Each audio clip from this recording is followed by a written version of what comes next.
Welcome to the latest episode of Pod by the Bay, presented by the Bayer Examiner. Steeg, how did I do? I haven't hosted this in a very long time. Normally, I'm trying to do my best Seth Varnador impression. You gotta be like really low pitch. Oh yeah, I got to get down to the baritone. Don't forget, back. we are presented by the Bayer Examiner and Homefield apparel. If you haven't already, and this is your first time using Homefield apparel or purchasing from them, go ahead and use our code BAE15 for 15% off your first order. They have a whole brand new collection of baseball gear that you can go and take a look at, plus all of the gear that they have from all of your favorite places. Wear an old reliable, my favorite white retro USF shirt. Everyone always asks me about this, like, hey, where do you get that? And I say Homefield apparel, use our code. Whether or not they actually do it, I do not know, but you should do it as a frequent listener to the Bayer Examiner Pod by the Bay. Also, if you have used, it's not your first time, go ahead and use our affiliate link in the description to go ahead and help us out, helps them out, helps everybody out, because you get some nice apparel from Homefield. Yes. So, and more importantly, besides the baseball stuff, because baseball season's over for me, all things considered, they released the Indianapolis Motor Speedway collaboration that they finally were able to get a hold of.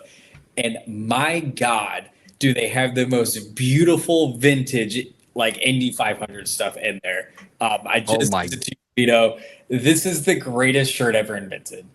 This is unbelievable that this is for sale.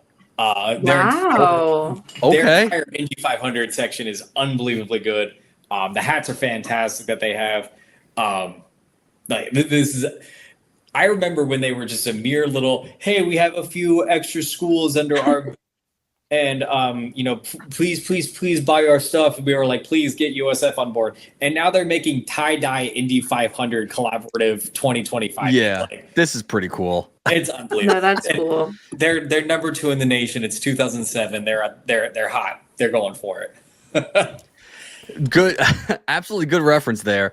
Extra small to 4XL. I know sometimes the sizes were part of one of the issues with Homefield. Anything that you can get, and the neat thing is, it's an apparel company that is bringing new things, every month, and that's all you can ask for. You don't have to have the same old t-shirts that you have, and they're also very comfy. I mean, they have their own. You can just buy the shirts. You can buy the joggers. We're big Homefield stands here, so go ahead and use our code 15% or BAE15 and 15% off your first order, or use our affiliate link in the description.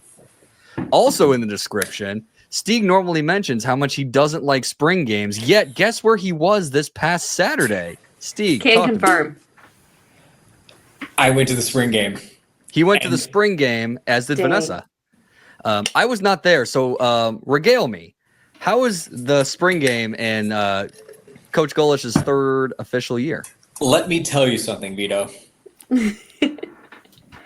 I hate spring games. I think spring games in college football are dumb. I think spring games in high school are really good because at the spring jamboree, you're playing another school. It's fun. They make a whole ordeal out of it. Spring games in college suck, especially in this era of college sports that we are currently in. And I say all that, and you guys have all heard my rants and my venting before and everything from years past. Spring games are a waste of time. Don't go to them, blah, blah, blah, blah. I had fun. I had a lot of fun at USF Spring Game 2025. They did it right. The game did not drag on too terribly long. There was a lot of activities. More importantly, there was free beer. Which was just what? Glorious. Wait, what? Yeah. What the heck was I doing? I know what I was doing. Man, I missed out. But and I know we're not here to talk about the other stuff of the spring game. The stuff that didn't happen on the field. But USF has done a really good job ever since they got these at the back to Corbett Stadium. They've done a really good job of making this more of a fun fan fest than it is, hey, pay attention to the product on the field. And that might be just the product right now because it's just there's not much happening in these spring games anymore. You're not like looking for like your first glimpses at like a true freshman or anything like that, which we'll go over. But no, they did well. They did a really good job of making it a good environment from kids up to adults. So kudos to the USF, marketing people, the events people. They did an absolutely unreal job. If we can push it back one more hour into like it to make it like a night thing, so that it's not blazing on that road that leads into the Corvette Stadium, then it's like the best event of the year. That is my only complaint. That is amazing to hear. So, and what I've noticed, and Steeg has hated spring games since the Jeff Scott era, and probably even before that, even Charlie Strong, about just every year, just how, or is it going to be streamed? We want to watch it. Oh my gosh, the offense looks great. Defense must suck. Vice versa. All the same kind of rigmarole you used to hear. But it sounds like all Steeg really wanted was just make it a spring festival. Yes. And just brace the fans, embrace the players, go do a quick scrimmage or do something fun just to get the idea of football. But also don't show anything, don't do anything that could possibly get somebody hurt. Don't do anything overly competitive, because this is just a show to celebrate the fans. And if there's free beer, buddy, you can do anything if there's free beer and people are going to show up. And, we always have a good time. 2 years ago, we all kind of hung out and it was a great time. This year, we didn't get to do that, but it sounds like you had a good time. And where are my manners? I am a terrible host. Back on the show, Vanessa Wenzel, welcome back. Doing a great job this year, normally on the out of office segment. You're now on the main show. I'm going to sit back and hear your experience here at the spring game. And we'll go into how you feel about the football season going into the summer. Heck yeah. Well, despite Steeg, I love spring games. I've always had a good time. Okay. My high school actually runs spring game the same exact way that USF does, where it's like just them against each other. On the media side, though, I can tell you it was a little bit different. I did not have the most fun. I'm not going to lie to you. We were limited to like only one little corner of the field, and then we were not allowed to go on the other side, where in years past we were allowed to go on any of the end zones around the entire thing. So from media end, it was not, for that sake of it, it wasn't the best, but I got to see, in my opinion, the best thing that stood out was the new freshman quarterback that led most of the passes. That was like my big standout. I didn't get to enjoy all of the fun festivities the entire time, but I would agree with Steeg. It was blazing hot. If we could put that back an hour, like all of us media people were like dying. It was so hot. The press conference for us was really long. Also, I feel like it was like an hour long. It was, but I will say, if you guys know anything about media with USF or media side in general, we got free water on the field this year. Just that's amazing. letting you know. I Shout know. out, clap and a half to the SIDs and the media team and the athletics team for getting the media water, because that's important to stay hydrated. It was a very hot day this past Saturday as well, before all the rain came in earlier this week. But I mean, was good. It's a small stadium, so I understand that. It is sometimes a little frustrating to walk into the situation and not quite know what to expect. But I mean, yeah, hey, we had no idea what to expect. And that was like the one thing, was I wanted to see who was being recruited or who was there for visits and stuff. And they hid them kind of like in the back corner. So we were limited to literally just that front corner right when you walk into Corbett. They know our tricks, unfortunately. They know us too well. They knew what I was up to. That's why. Yes. But no, it was good. It felt good to be back on the field. It felt good to be like celebrated again, especially as like a USF alum and being able to cover football. Spring stuff has been kind of exciting. I mean, when we had that first spring practice and that press conference, I got really excited. So to see the guys get back on the field, it was really exciting to me. All of the players also just seemed like so hype. One of the big like standout moments was Jalen Stokes. And he literally had like the biggest celebration. You would think he had just won like the conference championship or something. But he had the time of his life. And at the end, the guys literally just looked so happy to be back on the field and under the lights. I loved it. Yeah. love to hear that. That's good. Absolutely. Yeah. And I mean, the main positive is that no one got hurt. I think the minutes that I watched, I think they went to check. Like a trainer came onto the field like one time. Yeah. And it was just like a guy had a stinger. He got right back up. He walked off the field. To Vito's point, my gripes to spring games is like your takeaways from it are, the offense is like looks really good, then is your defense bad? If your defense looked really good, then the offense is, vice versa.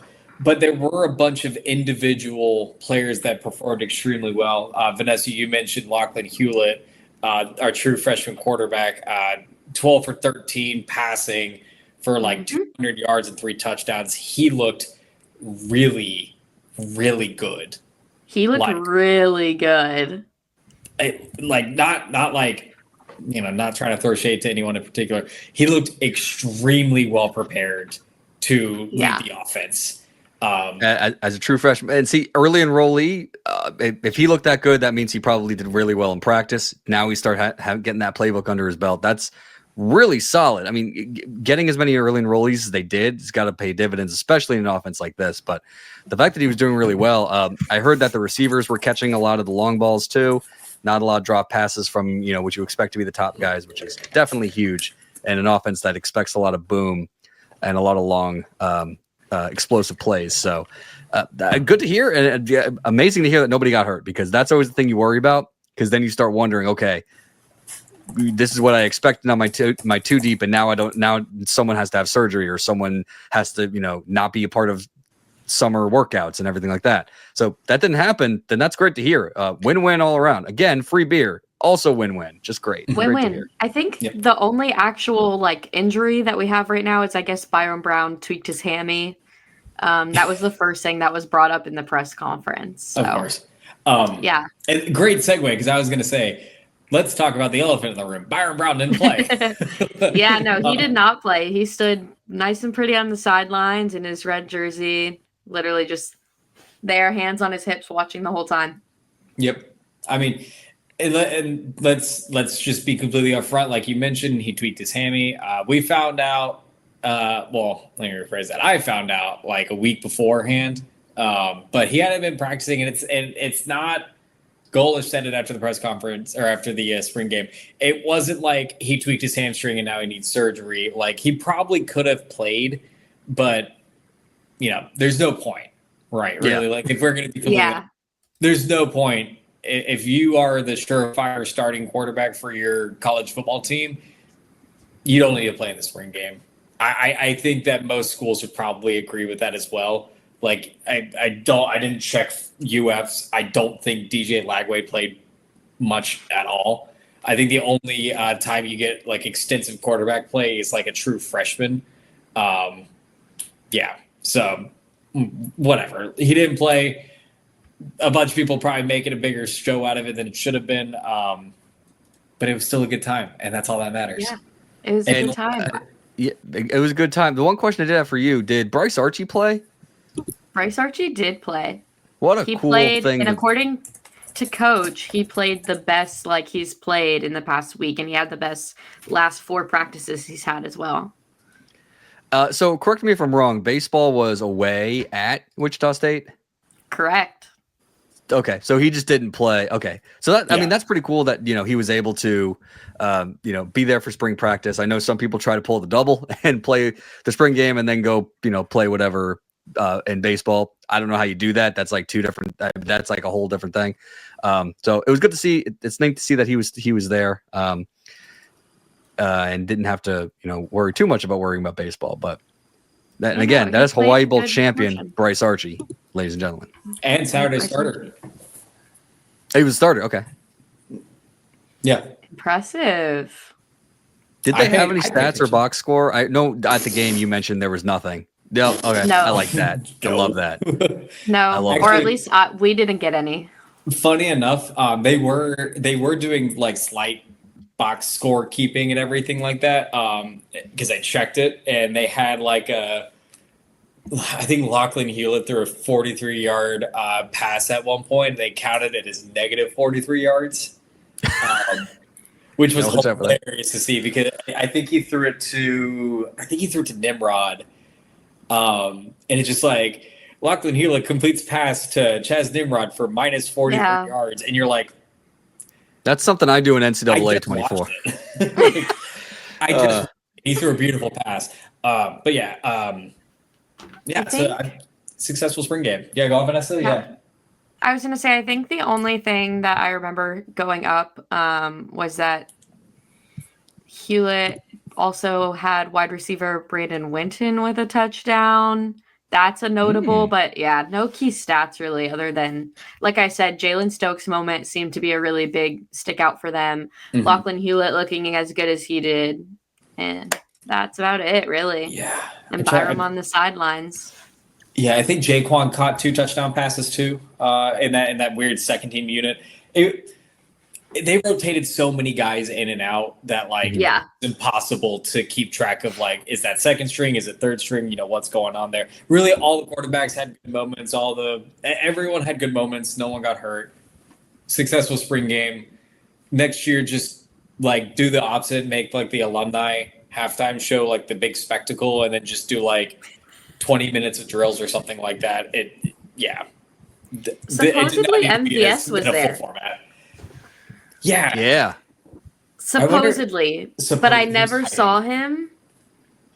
So I cannot confirm or deny, but it was definitely mentioned multiple times that MVS was there, and I never saw him at halftime or on the sidelines because I was trying to interview him.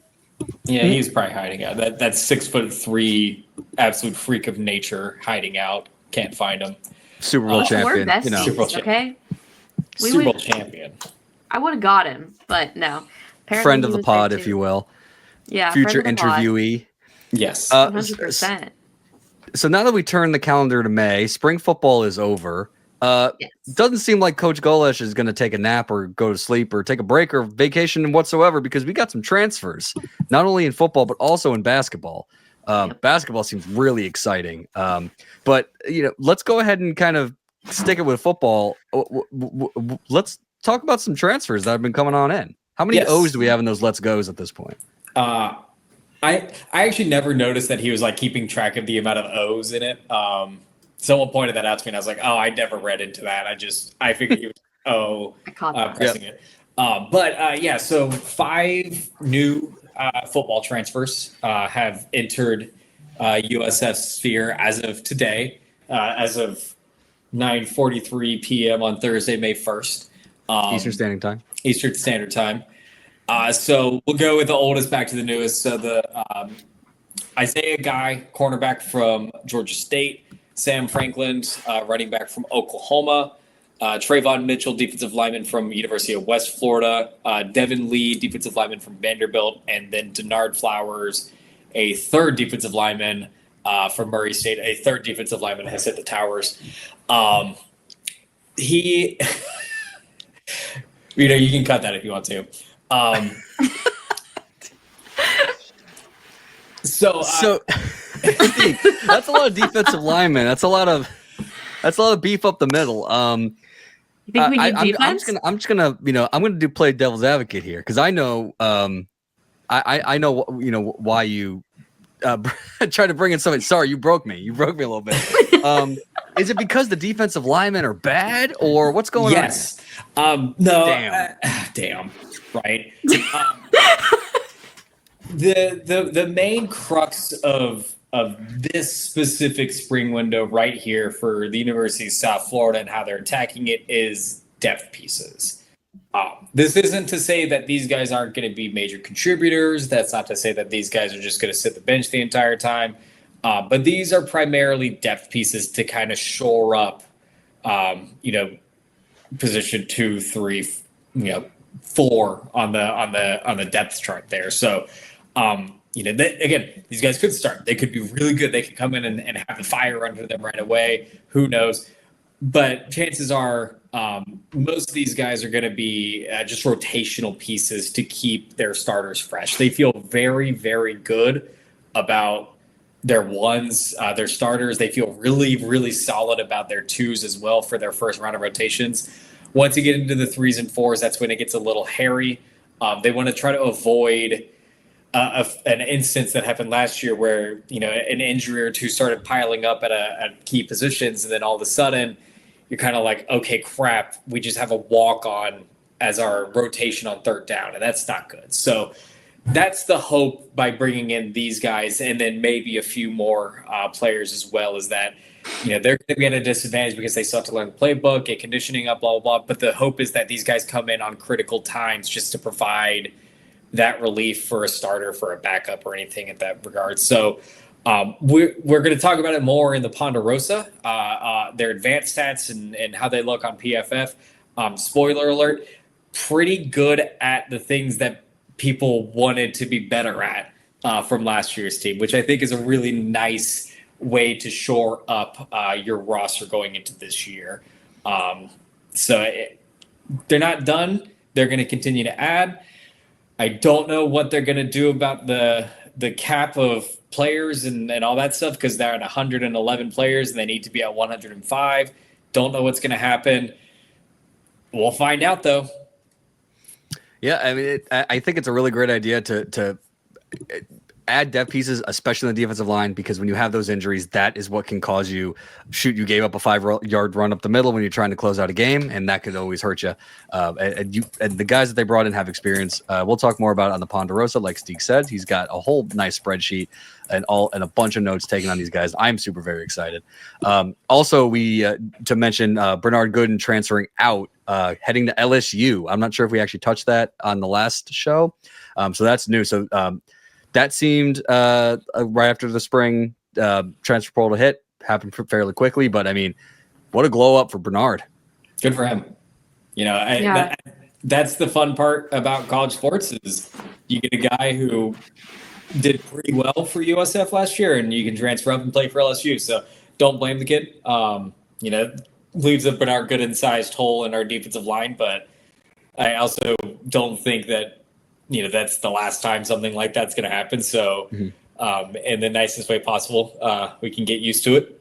Not necessarily to LSU, but whoever else decides to leave to go to, get a bigger bag out of it.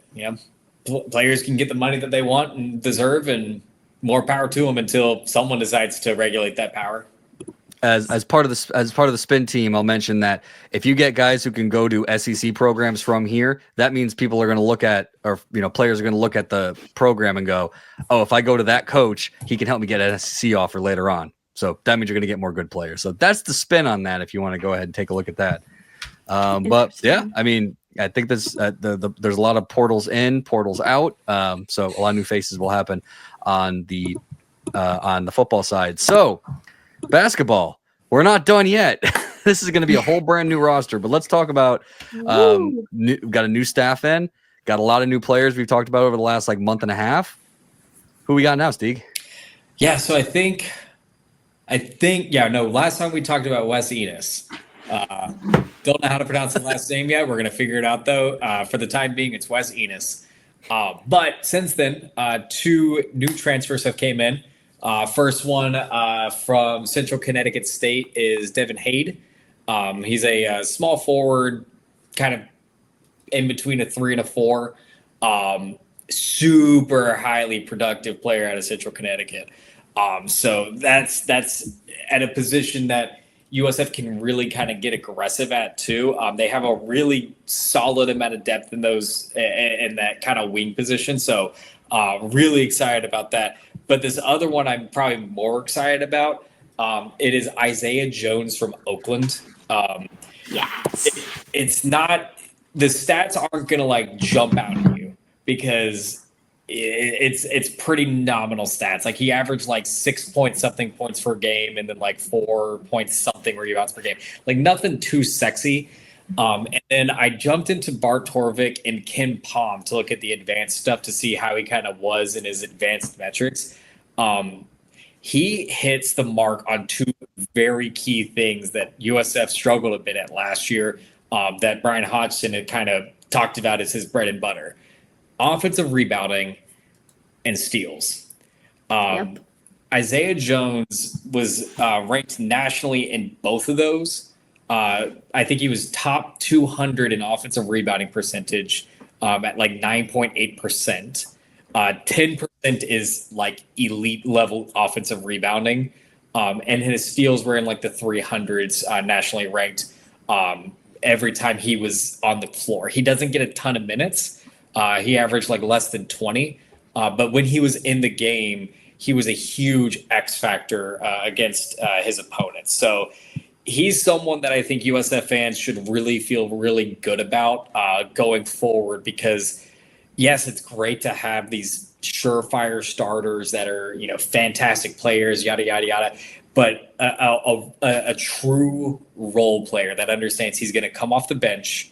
He's probably going to play up against another team's bench player, and he has to be better than them in every facet of the game. It's kind of why USF was extremely successful with Selton Miguel coming off the bench during Amir's run 2 years ago. You had a guy that came off the bench, could score at a high clip, produce a lot of turnovers. That's the bread and butter. That is how you are successful in college basketball. Is your starters are really good and they're efficient, but those first guys off the bench are even more efficient. So very, very excited about that. Vanessa, I know you have a little bit more information as well. What's going on your side? I have more information. What do you want to know? I thought you were ready for it. No, I'm just so excited about it. No, I'm just excited. It just seems to be that coach really figured out what we needed, I feel like, and you hit exactly why I was excited about Isaiah. I wanted to make sure that you were going to talk about it. That's all. Okay, perfect. I've been paying attention to basketball like nobody's business, and I'm really excited for him. Central Connecticut's no slouch in the basketball. I mean, obviously anywhere in the Northeast, but they did play in the NEC championship game and they lost to St. Francis 46-43. So they were right on the verge of being in the NCAA tournament last season. 25-7 record, 20-11 record the year before. Same thing, lost in the NEC tournament. So this isn't just like, oh, I know sometimes when we talk about basketball, there's a lot of programs you go like, I don't know who that is. Just because they know a football team doesn't mean it's not. It's still Division I. So I'm starting to really like what Hodgson has done, and especially like bringing a lot of his staff. I mean, from being at the presser, just everything he's done so far has been perfect. He's like, I'm gonna bring what works, bring a lot of my players who can teach the program or teach the system, and then I'm gonna bring all these supplemental pieces that maybe I couldn't get at Arkansas State, maybe I can get here. But now we're going to go ahead and build this, and we're going to teach what's going to work, and then we're going to be successful. So, obviously, when you go ahead and take a look at what can happen for next season, anything's still on the table. But I think so far he's done a really great job, and just the guys keep coming. The guys keep coming, and then also at spring game, just something to even note was him and his staff, along with his grad assistants and whatever students were on campus. They made sure to stay the entire game. I feel like that's cool. Really important. Like, it wasn't like, oh, you just make your appearance after the first quarter and introduce coach. It was, no, you're going to stay, support. And like, they all supported all the other coaching staff that had kids. Like, they had their kids. He had his son there. The players were all like, it just seemed very like he's already building the culture, and we're really not even in season. That's great. I mean, and that's all coaching. I mean, you want to set the program, and all the student athletes want to also cheer for each other, because just because you're a different sport doesn't necessarily mean that you don't go through the same things that other players do. So kind of cheering each other on is really great. And I still feel like Hodgson and Golish can have like similar styles. So I just want to see them both, in the same room having conversation. That'd be really fun. Yeah. They both seem like mafia bosses too, and like the worst. Yeah, exactly. Yeah, I've heard he's very like strict business, but also has like a soft side. So we'll see. You got to be able to have fun. I know coaching is like an 80-hour-a-week job, but sometimes you got to be able to have fun. So having a soft side kind of helps. So that's good to hear. Anything else on the transfers? The thing about the transfer portal is it gives us 7 days a week, 365 days a year. Content to talk about. It's like, oh, look at this new guy. How is he going to help contribute? So, silver linings when it comes to the new age of college athletics. Right. I think there's nothing on the men's side just yet. Isaiah was the newest piece today. Mm-hmm. Well, Yeah, I think what we're waiting on to only other thing I can think of is women's basketball, to be honest. Yeah, I was about to say, I think on the men's side of things, I the fun part about this house settlement and roster increases and everything, I don't know what number Hodgson wants to be at. So they're currently at 12. They will at least be at 13 at the minimum. They could go up to 15. So you're looking at between one and three more players available to be added. They're a little, and I'm going to say this very ironically, if anyone's seen me in real life, they're a little small, but that's about it. I think the tallest guy is like 6'10", but you don't really need like big bigs anymore in this era of college basketball. So, maybe they add a center just to shore up, a 7'2" guy. I don't know, but the roster's really good right now. Suspiciously good. I'm being cautious. There's a huge pile of rat poison in front of my face, and I'm doing everything possible not to eat it. They have to gel. They have to figure out, their play style and everything. There's still a long way to go before the season. They have the second most talented roster in mid majors right now. This is like a top 50 roster. It's absurdly insane, and Heck yeah. I feel like 2 years ago we were all shocked and amazed and pleasantly surprised at what Coach Amir did with that team, but we didn't really expect with the transfers coming in. Okay, we're gonna win a regular season conference tournament or championship, not the tournament. But this is legitimately oh shoot, this is normally this would happen if he went to a West Virginia or a think of a Power 4 program that's hey, I'm going to install my, what I did in a mid-major program and go to a P4, and this is what I'm going to do. But he's doing it at USF, which, like you said, rat poison, it feels suspicious. This is so much positive. There's no other way to spin it. So I just love the positive momentum. And again, gives us something to talk about in, May 1st of the academic year as we're gearing towards the end. But that's it for transfers for now. Anything we hear, again, join the Ponderosa for $5 a month. You can go ahead and get into our locked Discord, and Steeg and the team are always talking about every little thing that's going on in there. And heck, even the contributors who are part of the Ponderosa will go ahead and talk about everything in there. There's whole different conversations going on behind in those Discord channels. So $5 a month, that's less than a coffee at this point in time. Go ahead and do that. And again, in this economy, the $10 tier. Yeah, in this economy, $10. We'll get you the extra podcast, which we will talk more in depth about these transfers in the Ponderosa. So, honestly, great deal. If you want to go ahead and hear some more and talk to some diehard USF Bulls fans as well. But as we move on from football and basketball, bat sports season is still going on. Let's go ahead and talk about baseball and softball. Steeg, what you got? Women's lacrosse won. Oh wait, we're talking about baseball. I forgot lacrosse is playing. They beat ECU. Yes, they almost didn't. They were up 8-4. Quick women's lacrosse moment. They were up 8-4 after the first quarter. They were down 8-8, or they were tied 8-8 at halftime, and then they trailed basically by one, back and forth the rest of the game, and then I think they won by 2. So. Good stuff. Championship game on Saturday at noon for women's lacrosse in their first season here at or their inaugural season, I should say. So all good stuff. Yeah. So, but bat sports, yes. Wait, before we do anything, so championship game. Let's go ahead and face heated AAC rival James Madison, who's hate really them. Good. they're really good. Yeah, that's good. But inaugural season, I mean, you can't. This is unprecedented. We'll talk about lacrosse a little later. Maybe we'll go ahead and do a little post game show on that one. But yes, bat sports, baseball. Won 2 out of 3 games against Wichita State. Yes, they did. Looked a little hairy at times. But overall, great weekend, as they should. You know, USF is currently second in the American Athletic Conference standings. They're having a very hot and cold year so far. If you look at kind of just the record as it stands, you know, at one point had a pretty sizable win streak. You know, during the beginning of the conference play, has since kind of like tapered and tailored off. Have had some bad series losses, or had a bad series loss against Rice. Was able to bounce back, have a good series win against Charlotte and Wichita State.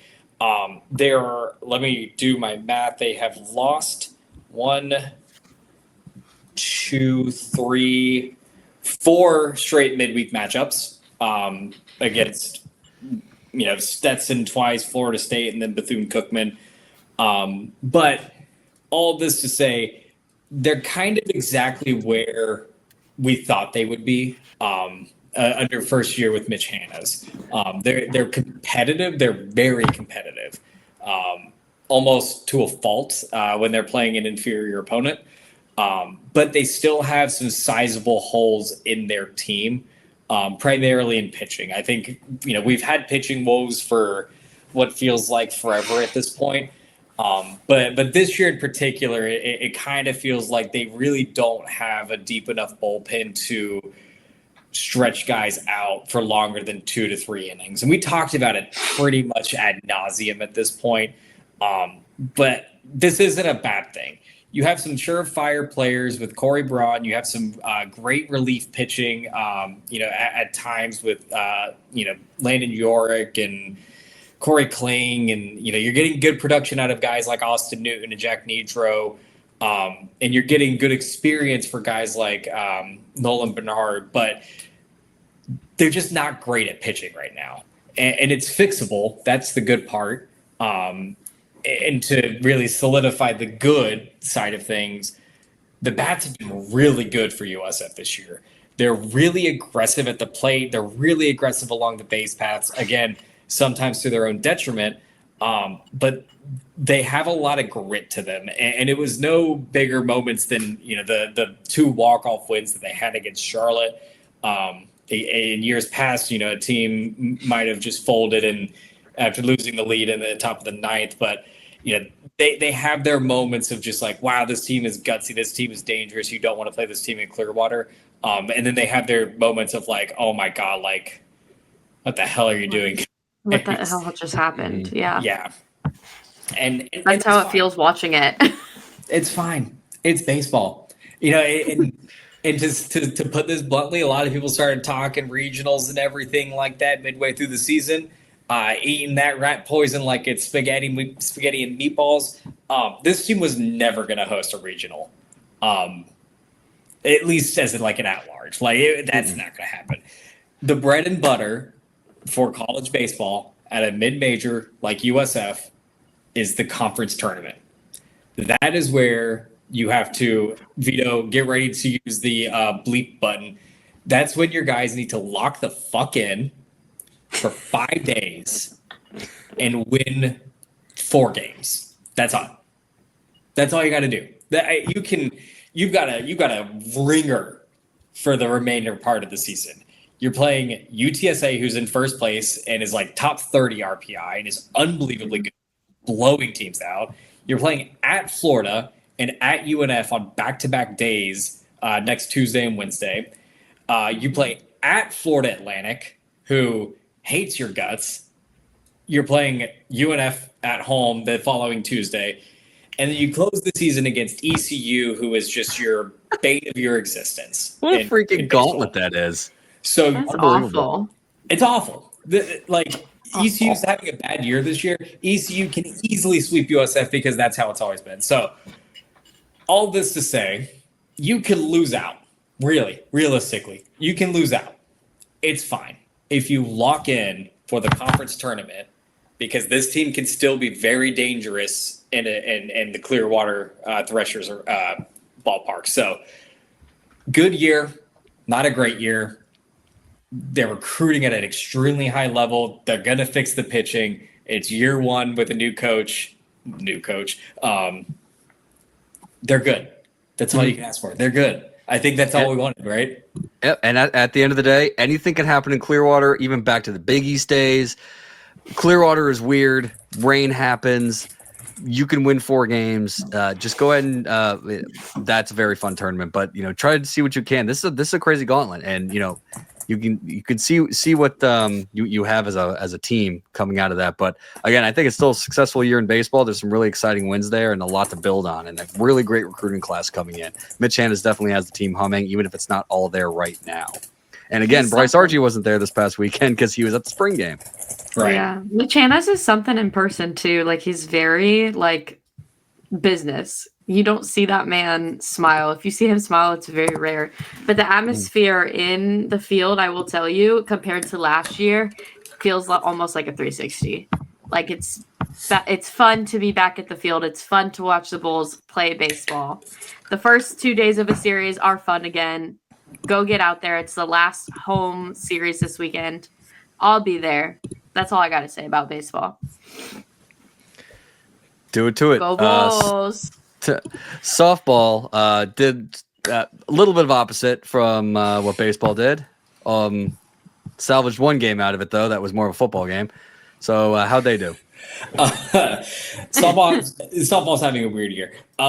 So they got a 3-game sweep against Tulsa. They got a 3-game sweep against Memphis, as they should. Lost to Florida, as they should. And then traveled to North Texas to take on University of North Texas. And it probably the most pivotal series of the year for them. They ended up winning 2 of 3 in very dramatic fashion. They won Friday 4-2. They lost on Saturday 1-5. And then they won on Sunday, and 1 is now going to be in parentheses. They won on Sunday 15-14 in 10 innings. They had a 10-run lead going into the 5th inning. They were up 12-2, and then it went to extras.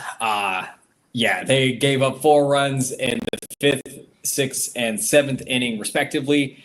And boy, howdy, were they reeling. I mean, just like you popped 15 balloons, they were just out of it. But all credit to them for a gutsy performance, especially offensively. They literally did not give up battling at the plate, even when North Texas was just clamoring to lead at that point. So really, honestly, at this point of the season, at this point of the year, your RPI is going to be what makes or breaks you at this point.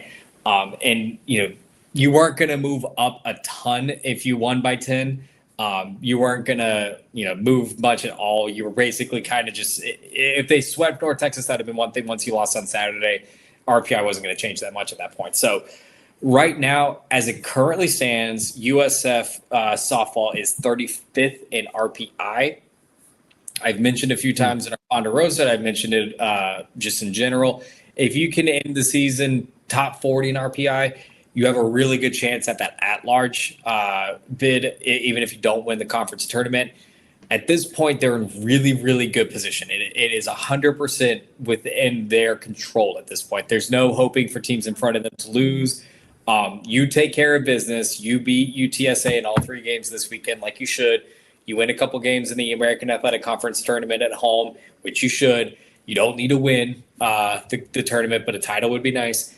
You're in really good position to go to the postseason as an at-large, which I didn't think they would be able to do with kind of how the American Athletic Conference has been recently. But they've won the games that they needed to. They're looking solid. If pitcher can hold up for 36 hours after Sunday, they're in good position. Speaking of also good position, I guess depends on what you're saying. Golf, heartbreak. Yes. But fun. Well, yeah, I mean, to be honest, if we're going to be just completely objective, take off the bias cap for a second. Holy hell, what a tournament. Yeah, that's definitely a fun week of golf, honestly. I know it stinks coming in second, losing in like double overtime, but yeah, Like Great golf. thrilling to watch. 3-game tournament for the American Athletic Conference, or 3-round tournament for the American Athletic Conference. Team-based scoring. We went over it in the Discord, so I'm not going to rehash it. But USF was leading after day 2 by 1 stroke over Charlotte, who was right behind them in the rankings and is just as good as USF. Essentially, USF clawed their way back after trailing a bit during round 3, was able to force a playoff in the first round of the playoff, still ended up being tied, and then just honestly one of the most heartbreaking things I've ever seen happened. Jake Peacock, who is the best golfer in the conference, had already won the individual title for USF in this tournament, double bogeyed on his hole. His tee shot went into the water and just never recovered. And that was the dagger. If it looked through the previous scores, if he just parred that hole like he had the entire weekend, USF would have won. USF lost by 2 strokes. Without that double bogey, USF probably doesn't end up losing. But regardless, still a really good season. They still got to the postseason. They're still playing. Jake Peacock won the individual title back-to-back, first time in conference history.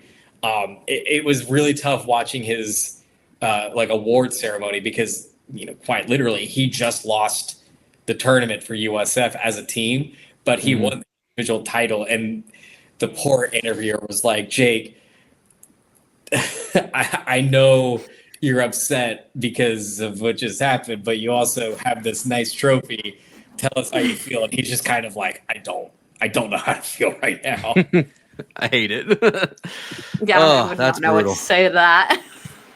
It was hard to watch, but still a good year, much like men's tennis. I mean, it's unfortunate this stuff happens. You have a really good regular season. You still make the postseason, so that's always good for your Directors' Cup standings and all that other stuff. So good year.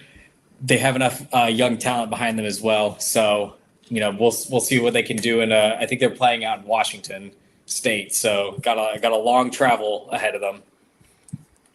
Pac-12, yeah, legends, Washington State out there. Almost an hour's worth of content. I think we pretty much hit anything else. Vanessa, anything you want to add? Anything we missed? The only thing that I've got going on over here is I was paying attention super duper to the Lightning, but I don't think we really want to talk about that horrible loss that we all saw last night, to be honest. There's a great postmortem by username missing on the Discord, who's been doing a really great job writing up previews and post gamers and talking about the Lightning. He put one on the Substack. So if you're not BAE Examiner on Substack, I know we're everywhere. If you like newsletters, hit the Substack. He did a really good postmortem about what happened this series, this season, and what to expect for the future. For those of you that are Lightning fans that are also liking the content that we have, that's why we have a good community in the Discord. So come on, jump on in. If you don't know how to get in, ask one of us, ask the house account. We'll make sure you get in, tell your friends and everything else like that. Fellas and Vanessa and ladies. I guess I can't. And ladies. Fellas and bellas. Ladies in here. Fellas and bellas. It's back. Fellas and bellas. Fellas and bellas. There we go. I think we did a pretty good show without Seth today. No mods, no problem. So yeah. I'm going to give it a nice hearty go Bulls. Go Bulls. Go Bulls.